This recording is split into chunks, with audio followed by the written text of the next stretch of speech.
Bonjour, aujourd'hui je vais vous parler d'un manga. Dossier A. A comme Atlantide, A comme archéologie, ou tout simplement A comme aventure. L'histoire, c'est un homme d'affaires autrichien d'origine hongroise qui aurait mis la main sur un document qui lui permettrait, avec les fonds nécessaires pour les recherches, de trouver l'Atlantide. Pour réunir les fonds nécessaires, il organise une réunion secrète avec d'autres gens riches qui, pour garder l'anonymat vis-à-vis de chacun, portent des masques à l'effigie des dieux de la mythologie romaine, car une ancienne secte d'assassins protégerait le secret de l'Atlantide. D'ailleurs, peu de temps après, l'homme d'affaires en question est assassiné. Sa fille, une métisse japonaise-hongroise, se rend au Japon pour donner au professeur Iria les informations que son père voulait lui confier de son vivant pour qu'il essaye de trouver l'Atlantide.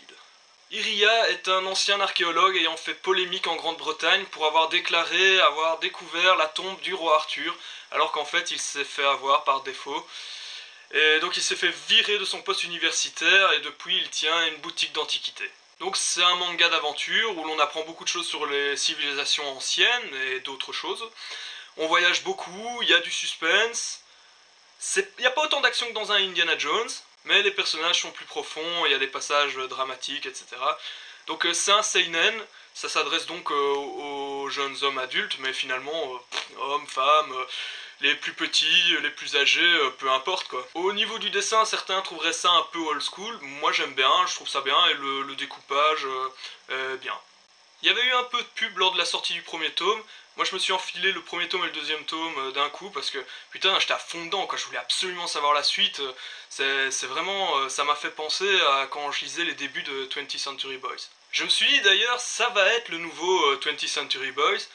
Et qu'est-ce que je découvre en faisant des recherches pour faire cette vidéo? Bah en fait le scénariste était le co-scénariste de 20th Century Boys. 20th Century Boys, prix de la meilleure série à Angoulême en 2004.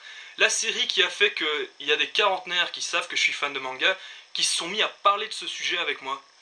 La série qui a fait que les collectionneurs de BD sont devenus un peu moins racistes envers les mangas. J'aurais vraiment parié que ça devienne le nouveau 20th Century Boys, mais les quarantenaires me parlent plutôt de Pluto, évidemment, et de Ikigami. Les chroniques de magazines à l'époque de 20th Century Boys disaient « Achetez-en plusieurs d'un coup parce que sinon vous allez trop râler arriver à la fin d'un volume quoi ». Et c'est un peu ce que j'ai ressenti au début de Dossier A. Bon après il y a une petite baisse de rythme mais ça reste du tout bon quoi. Bon, il y a un archéologue qui a déjà découvert le secret de l'Atlantide.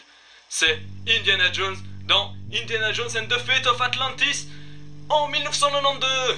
Quand j'étais gosse, mais tout gosse, et que les gens me demandaient ce que je voulais faire plus tard, ils s'attendaient à ce que je réponde comme les autres enfants, policiers, pompiers, vétérinaires, des trucs comme ça, et je leur répondais archéologue.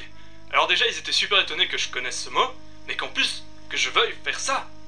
Mais ce qu'ils savaient pas, c'est qu'un de mes grands héros de l'époque, c'est Indiana Jones.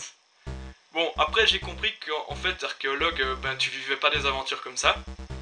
Mais j'avais toujours pas changé d'avis parce que je me suis dit je vais trouver des super ruines enfouies, un truc super important et tout. Et je me suis dit ouais non en fait si je fais archéologue c'est pour devenir rat de bibliothèque. Donc en fait je me suis dit, j'ai changé de vocation, je me suis dit je vais faire des vidéos amateurs bâclées sur le net que quasi personne regarde. Ça va le faire quoi. À quoi ça sert la vie bordel de merde s'il y a pas l'aventure? Fais chier quoi. Putain on doit lire des livres ou des mangas ou regarder la télé pour pouvoir s'évader et si on veut un substitut d'aventure, jouer aux jeux vidéo quoi. Putain. Heureusement que il y a les potes, l'alcool et les concerts. Dossier A, une série à suivre vachement bien, qui est à 11 volumes en ce moment chez nous et elle est terminée au Japon avec 15 volumes. Donc c'est pas trop long quoi. Et dès le cours ils font pas des prix trop chers quoi. Au revoir.